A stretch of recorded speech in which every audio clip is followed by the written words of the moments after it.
let's derive the equation of a hyperbola.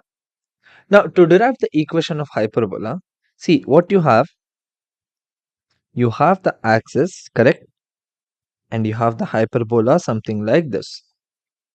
Now, what you know is that, so there are 2 points, say this is f1, f2, and f1 is minus c comma 0 and f2 is c comma 0, correct? And let's assume that we have some point P here. That means you have to calculate PF1, PF2.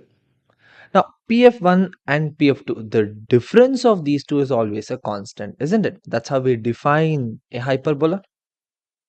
So here, the distance, that is PF1 minus PF2 is equal to 2a. The constant is 2a. Now we'll use the distance formula, normal distance formula, nothing else.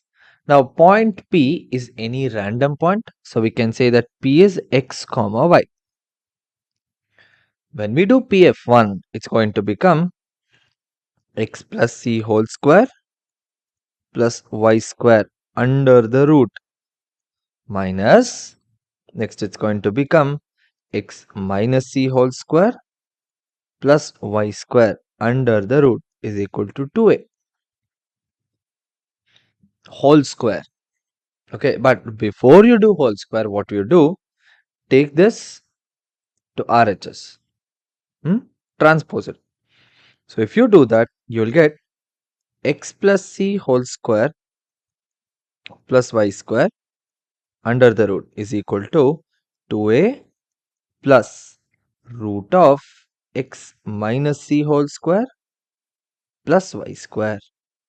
Now we'll do the whole square. You will get x plus c whole square plus y square is equal to 4a square plus 4a into root of x minus c whole square plus y square plus x minus c whole square plus y square. Now we need to simplify this. See, y square cancels out directly. When you expand, x square plus c square will also get cancelled. In the sense, we are going to end up with 2xc is equal to 4a square plus 4a into root of x minus c whole square plus y square plus x square plus c square is going to get cancelled. The remaining would be minus 2xc.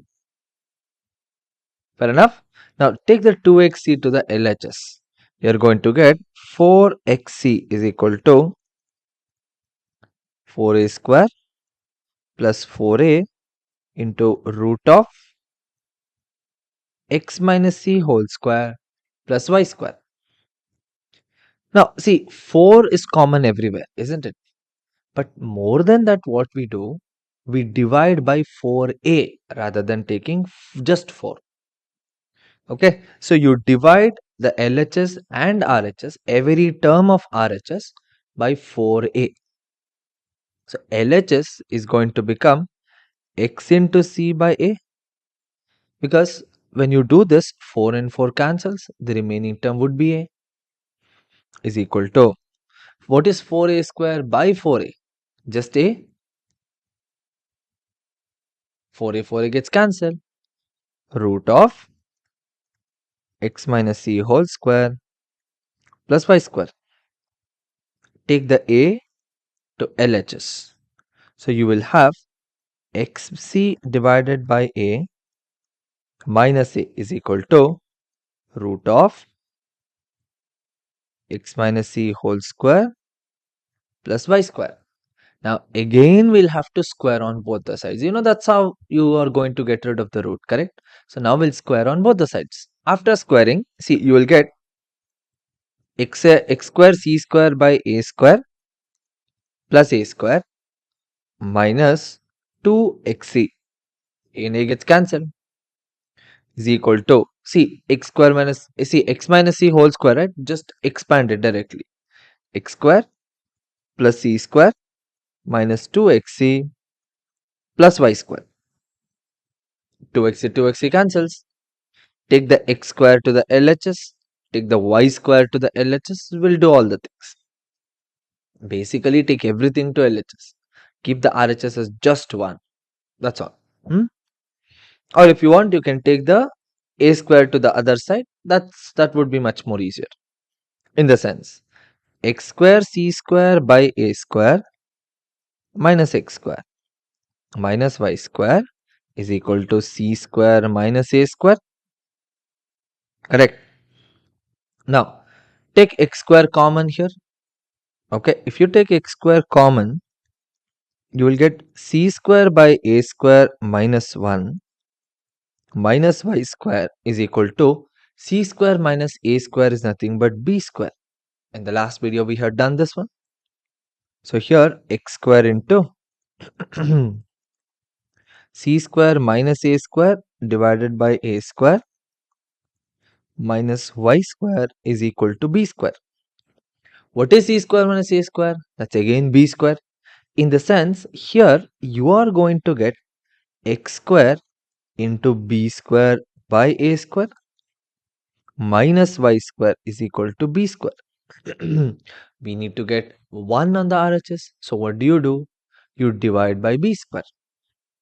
If you divide by b square, what you will get is x square divided by a square because b square gets cancelled minus y square by b square is equal to 1.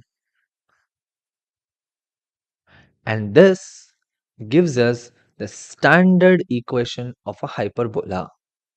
Now, to be a little more clear about this, this is what we call as a transverse hyperbola. Okay, now same thing for a conjugate hyperbola, that is y-axis being the transverse axis. For that, you will have y square by a square minus x square by b square is equal to 1. Okay, this is going to be the conjugate hyperbola. Now, one thing I want you guys to know and even understand also is that when you look at the equation of a hyperbola, whether it is x square by a square or it could be y square by a square, any one of them, to understand which is the transverse axis, which is the conjugate axis, just look at the positive term. See, in the first equation, that is in this equation, x square by a square is the positive term, isn't it? So a value is going to be the transverse part. And if you look at the second one, it's y square by a square. That's the positive term. So again, that's going to be the transverse axis. So likewise, we can have a lot of discussion about why the hyperbola is going to be like this. That means you can understand why there are no lines or any other points of a hyperbola in between those two vertices. Okay, it's more like a forbidden region. There are no points of the parabola between those two small, the vertex what we see, between those two vertices, there are no points. Mathematically, you can show that, you can prove it actually.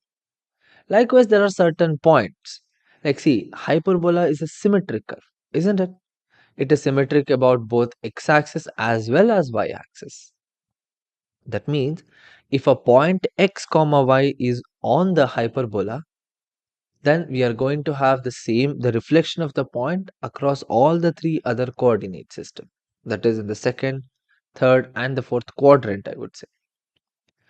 Likewise, the hyperbola is a special type of a curve, and one more thing, it's an open curve. That means it's an infinite curve. Unlike circle and an ellipse, which is a closed curve, hyperbola and parabola are open curves. Fair enough? Now, these are certain features of a hyperbola. Now, in the next one, we'll understand what is a latus rectum and we'll try to solve few problems based on the topic.